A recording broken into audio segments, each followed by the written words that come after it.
week at the STORM Research Center, we have Bryant Hudson, who is professor at the IESEG School of Management at Paris.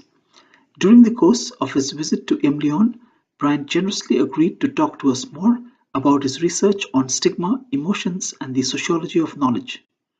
So, thank you for coming. So just to introduce myself a little bit, I'm a first-year Ph.D. student. How I want to start this interview is if you could just give an introduction of yourself, a little bit of your research background, your affiliations, and then we'll take it from there. Okay, so I'm American. I'm actually a Florida native, which is very unusual in Florida. So, after working for a number of years, I did my Ph.D. At the University of Texas, Dallas, where I studied institutional theory and population ecology. That was a long time ago. And my dissertation was on corporate restructuring. Sort of a mainstream kind of strategy sort of dissertation, but looking theoretically from sort of a combination of population ecology, institutional theory, and how does change actually work in that kind of context, which never got published. And so then I started out at Louisiana State University, and I worked there for a number of years, and then later moved to Florida Atlantic University, which is in Boca Raton, which is just north of Miami and Fort Lauderdale, and with every anticipation and expectation that I would live the rest of my life there. So, but then variety of the strength of weak ties, and just kind of made connections and discussions, and people knew people and talked to people, and so then interviewed in Paris at IESEG School of Management. They offered me a job. It was a good offer. It was to live in Paris, so I said yes. So my theoretical perspective, I consider myself an institutional theorist. I don't always write that way, but that's how I perceive the world. My primary focus of research and interest is on organization level stigma. So stigma within organizations or of organizations or industries or fields, and how stigma is managed and what are the consequences of stigma, and where does it come from, and sort of those areas about trying to look at organizations that normally, or at least when I was coming through, we didn't look at. My secondary area of research is on emotions in institutions. My particular interest is on what other people call, unfortunately, negative emotions. I think that's a mislabel. I don't think they're negative. I think they're stigmatized emotions. So I've written on shame. I'm currently writing on rage. And then working with some other people so about emotional regulation and institutional work, and sort of how that component works, and then some other things. My third area related also, because I do these sort of stigmatized topics, then I skirt around the edges of the sociology of knowledge by looking at what I call taboo topics, things we're not allowed to investigate, to talk about, we don't want to think about, and yet are a huge part of the construction of social life and the way we live our lives. So, yeah. So, just to come back to the whole emotions, and you focusing on what is stigmatized emotions such as shame and rage. Right. Why do you think there's been a lack of focus on emotions in general in institutional? So in their introductory chapter to the 1991 DiMaggio and Powell book, what used to be called the Orange Bible, in their introductory essay, DiMaggio and Powell clearly lay out the sort of history and trajectory of institutional theory, and what they call, and recognized, and has been recognized in sociology, social sciences more generally, in management, the cognitive turn.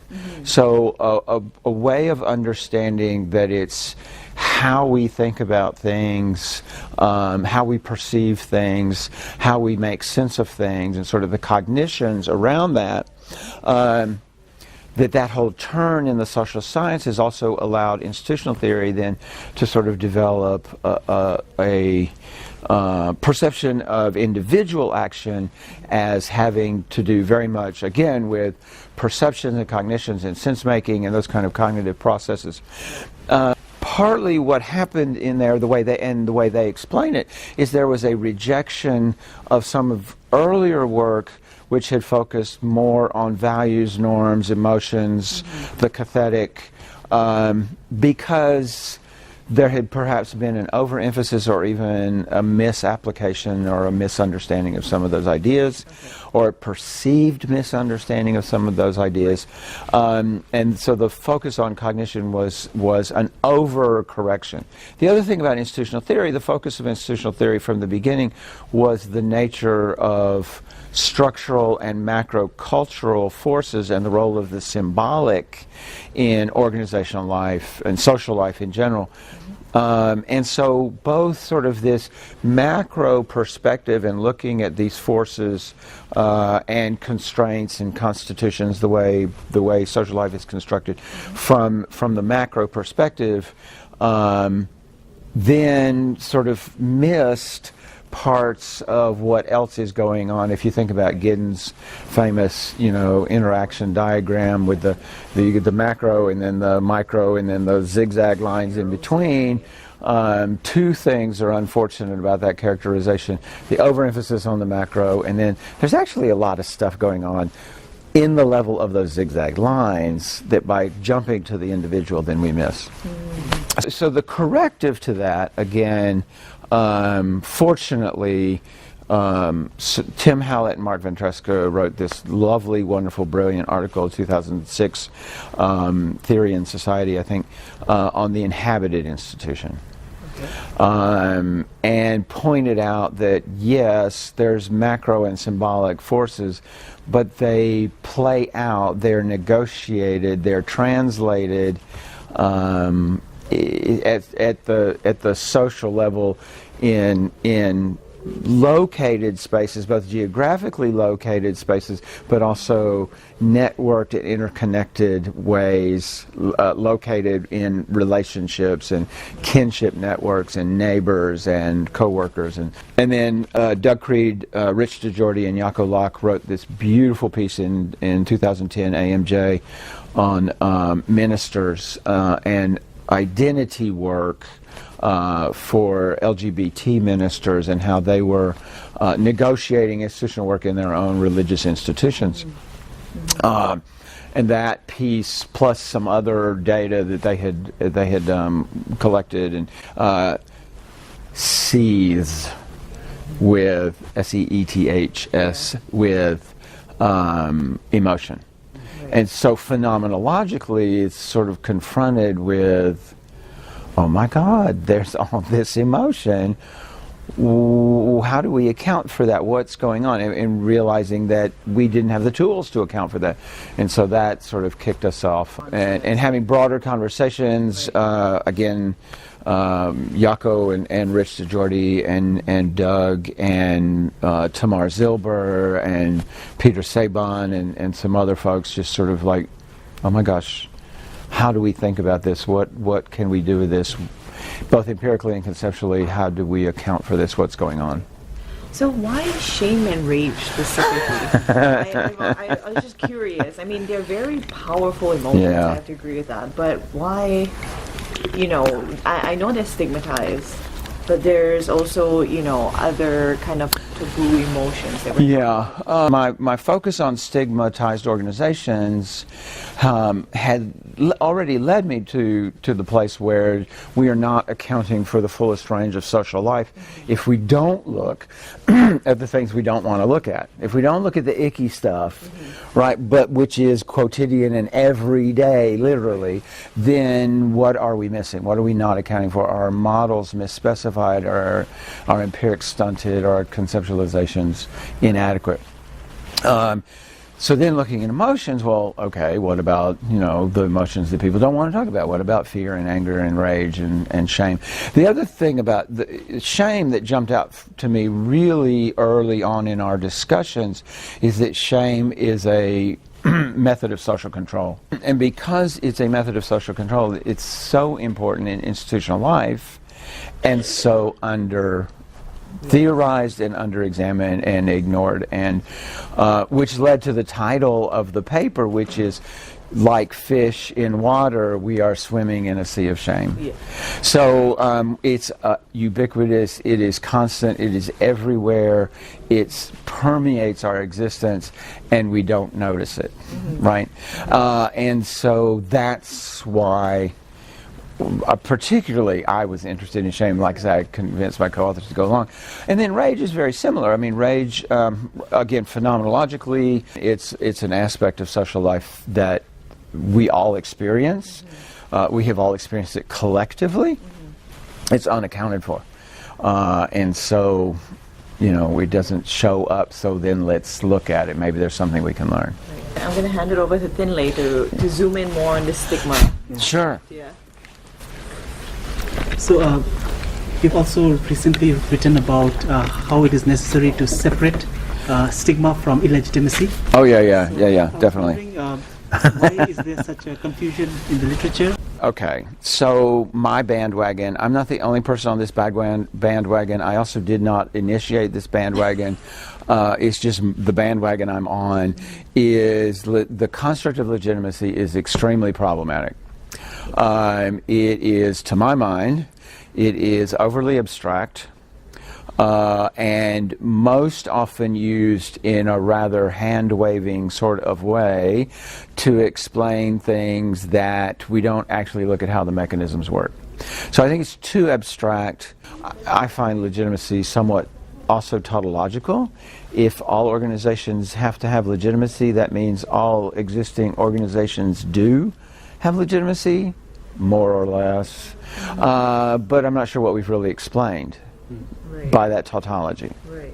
So stigma, it seems to me, is a different social evaluation than the processes of legitimacy, and to my co-authors. And we argue that, in fact, they are different processes, and we point phenomenologically, we point to some examples in the real world of organizations that are both stigmatized and have legitimacy. And so since organizations can exist in both those categories simultaneously, that tells us it's not the same thing, right?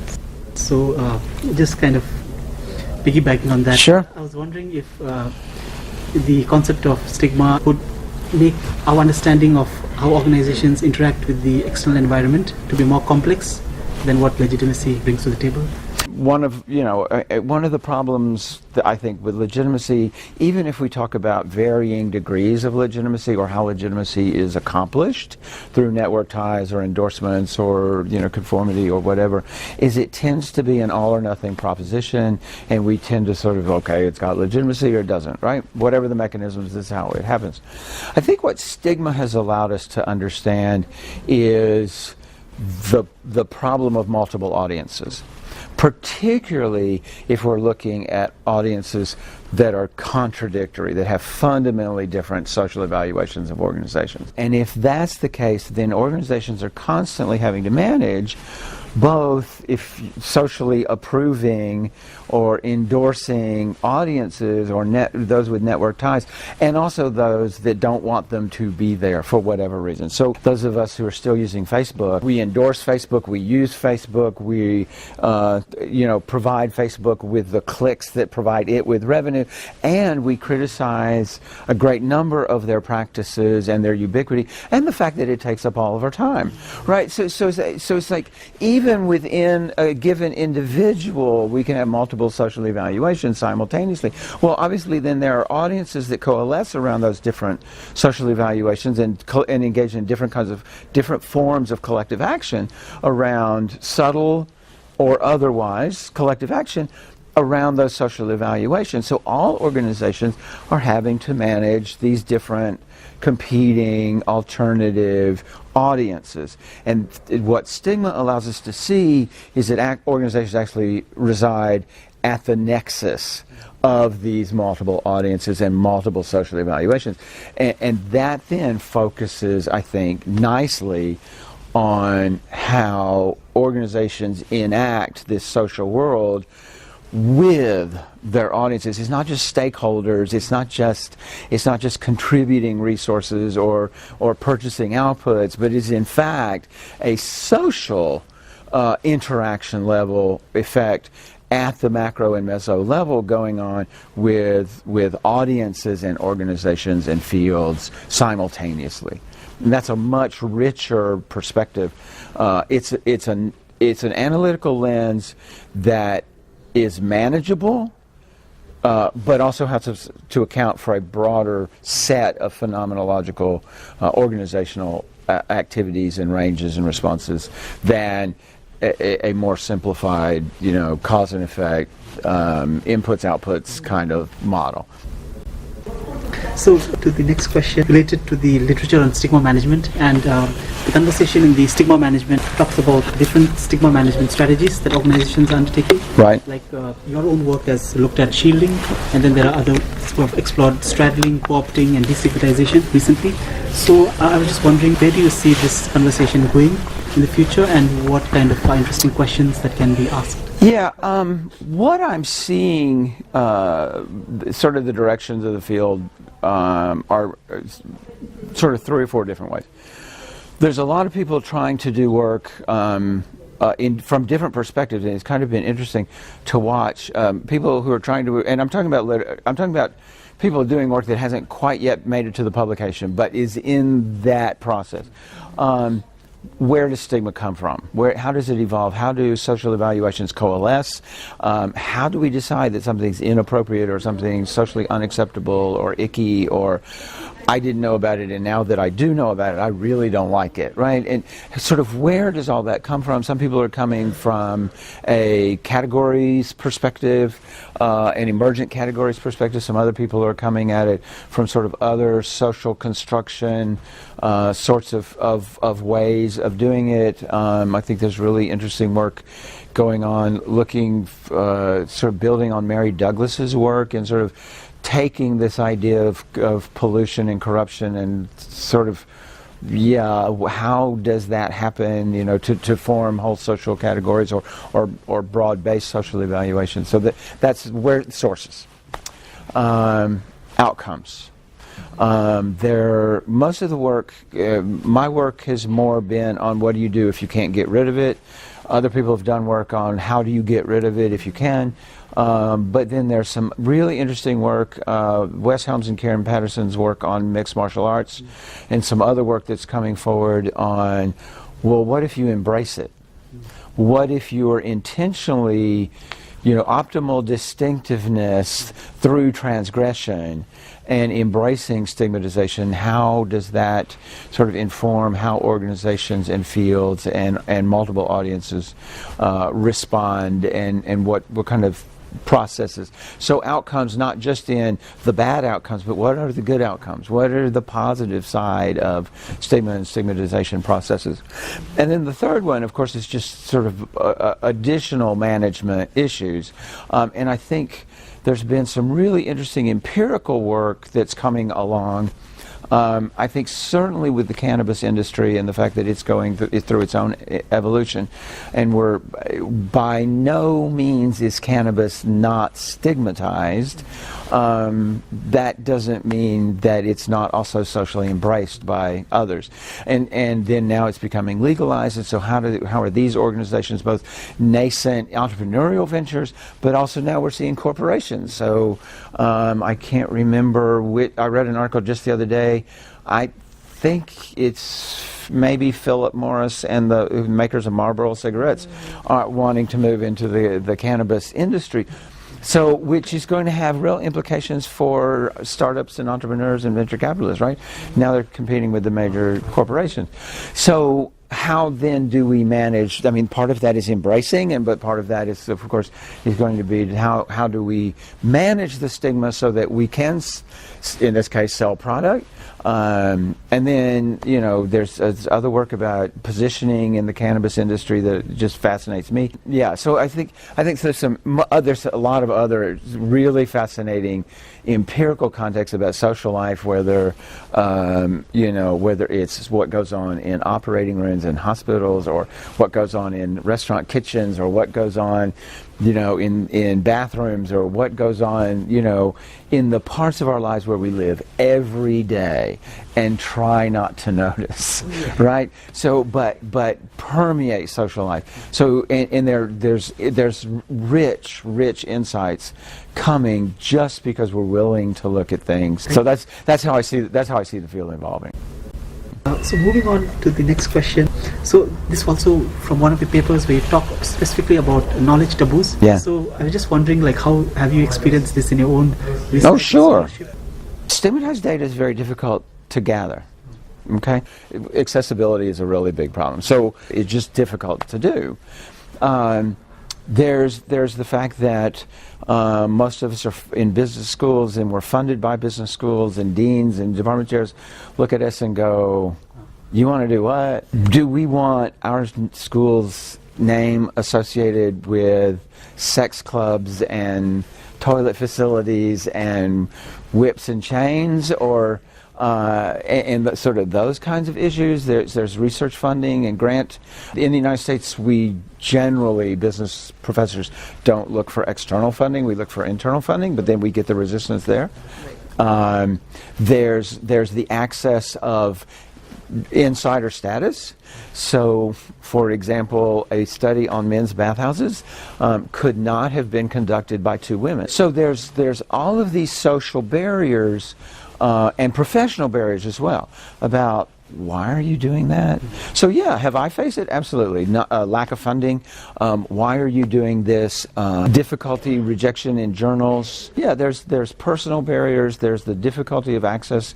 There's insider status that's required. There's there's sort of insider knowledge to understand it's not like studying a bank, because it's an entirely different setting that you have to be familiar with and get yourself familiar with, and that takes both time and again, maybe even insider status to be able to have the sensitivities to pick up on what's going on here, and then how do you ask the questions, and how do you establish rapport with interview subjects, and how do you do participant observation in ways that are non-intrusive, and all those difficulties. So there's two pieces in JMI. One is on actually data collection, and the other one is on the structural barriers of the topics themselves, and then a little bit on some suggestions we have on how to overcome some of those. So.